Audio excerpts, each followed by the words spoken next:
அனைவருக்குமே வணக்கம். சற்று முன் கிடைத்திருக்கக்கூடிய ஒரு மிக மிக முக்கியமான செய்தி ஒன்று வெளியாகியுள்ளது. சற்று முன் திமுகவை கதறவிட்ட கனிமொழி, அலரும் அறிவாலயம், இது மாதிரி செய்திகள் வெளியாயிருக்கு. ஸோ இப்போ திமுகவில் நடக்கக்கூடிய சம்பவங்களை பார்த்தாவே பார்த்தீங்கன்னா கனிமொழி அவர்கள் பார்த்தீங்கன்னா இப்போ அவர்கள் செய்த சம்பவம் தான் இப்போ அறிவாலயமே பார்த்தீங்கன்னா பெரும் கதிகலங்கி போய் தான் இருக்காங்க.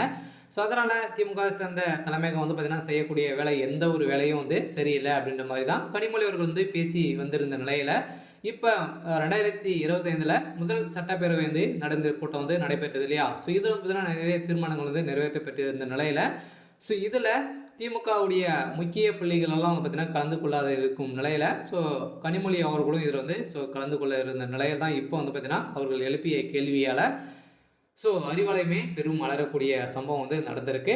ஸோ இதை பற்றி இந்த வீடியோவில் பார்க்கலாம். ஸோ அதுக்கு முன்னாடி நம்ம சேனலுக்கு இப்போ தான் முதல் முறையாக வந்திருக்கீங்க அப்படின்னா மறக்காமல் நம்மளுடைய சேனல் சப்ஸ்கிரைப் பண்ணி சப்போர்ட் பண்ணுங்கள். ஸோ வாங்க வீடியோக்குள்ளே போகலாம். ஸோ இப்போ பார்த்தீங்கன்னா ஸோ திமுகவுக்கே பயம் காட்டக்கூடிய அளவுக்கு தான் கனிமொழி அவர்கள் பேசி வராங்க இல்லையா. ஸோ இப்போ பார்த்தீங்கன்னா திமுகவுக்கும் கனிமொழி அவர்களுக்கும் இடையே நிறைய விரிசல்கள் ஏற்பட்டு இருந்தாலும் ஸோ பதவி மட்டுமே வகித்து வரும் நிலையில் கனிமொழி அவர்கள் பார்த்தீங்கன்னா இப்போ திமுக நடக்கக்கூடிய பாலியல் தொல்லையால் பார்த்தீங்கன்னா இதில் நிறைய அமைச்சர்களுக்கு ஸோ தொடர்பு இருக்கு இல்லையா. ஸோ திமுகவுடைய ஸோ தலைமையகத்துக்கே இதில் தொடர்பு இருக்குது அப்படின்ற மாதிரி தான் இப்போ மக்கள் ஆணையம் மகளிர் ஆணையம் பார்த்தீங்கன்னா இப்போ அதிரடி களத்தில் இறங்கி தகுந்த ஆதாரங்களாக சிக்கியிருந்த நிலையில் பார்த்தீங்கன்னா ஏற்கனவே ஸோ ஞானசாகர் அவர்கள் திமுகவுடைய ஒரு அடிப்படை நிர்வாகியாகதும் முக்கிய புள்ளியாகதும் 1000 கோடிக்கு மேலே பார்த்தீங்கன்னா இவர் ஸோ நிறைய ஸோ சொத்துக்கள் சுற்று வைத்து வந்தார். இந்த சொத்துக்கள் அனைத்தையும் பார்த்தீங்கன்னா திமுகவுடைய முக்கிய புள்ளிகளால் தான் சப்போர்ட் செய்து இவர் வாங்கியிருக்காரு அப்படின்ற மாதிரி தான். அதனால தான் திமுகவில் முக்கிய புள்ளிகளெல்லாம் பார்த்தீங்கன்னா இவருக்கு ஸ்டடி பண்ணி போய் தான் இருக்காங்க. இருந்தாலும் பின்னிருந்து இயங்கக்கூடிய ஒரு ஆளாக தான் ஞானசாகர் அவர்கள் இருந்து வந்தார் இல்லையா. ஸோ இதன் அடிப்படையில் தான் இப்போ திமுகவுடைய அமைச்சர்களிடையும் நிறைய ஊழல் செஞ்சுட்டு வராங்க அப்படின்ற மாதிரி திடீர்னு பார்த்தீங்கன்னா அமைச்சர் ஸோ துரைமுருகன் வீட்டிலும் ரைடுகள் நடந்தது.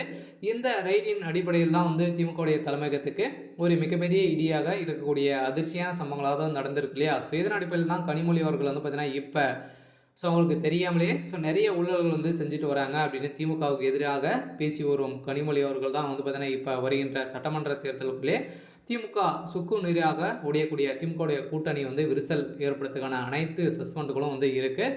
ஸோ அதனால் இப்போ திமுகவுடைய தலைமையகத்தில் ஸோ முதல்வர் ஸ்டாலின் அவர்களும் உதயநிதி ஸ்டாலின் அவர்களும் சஸ்பெண்ட் செய்யப்பட்டாங்க அப்படின்னா ஸோ கனிமொழி அவர்கள் முதல்வராக பொறுப்பேற்கிறதுக்கான அனைத்து விதமான தகுதிகளும் இருக்குது. ஒரு அனுபவம் வாய்ந்த அரசியல்வாதியாக தான் ஸோ கனிமொழி இருக்காங்க இல்லையா. இதனால் வரலாற்றிலே முதல் பெண்மணி பார்த்தீங்கன்னா ஸோ திமுகவில் முதல்வர் பதவி ஏற்கிறதுக்கான வாய்ப்பு கிடைக்குமா அப்படின்றத ஸோ கேள்விக்குறியாக இருக்குது. இருந்தாலும் என்ன நடக்குது அப்படின்றத ஸோ நம்ம வெயிட் பண்ணி பார்க்கலாம்.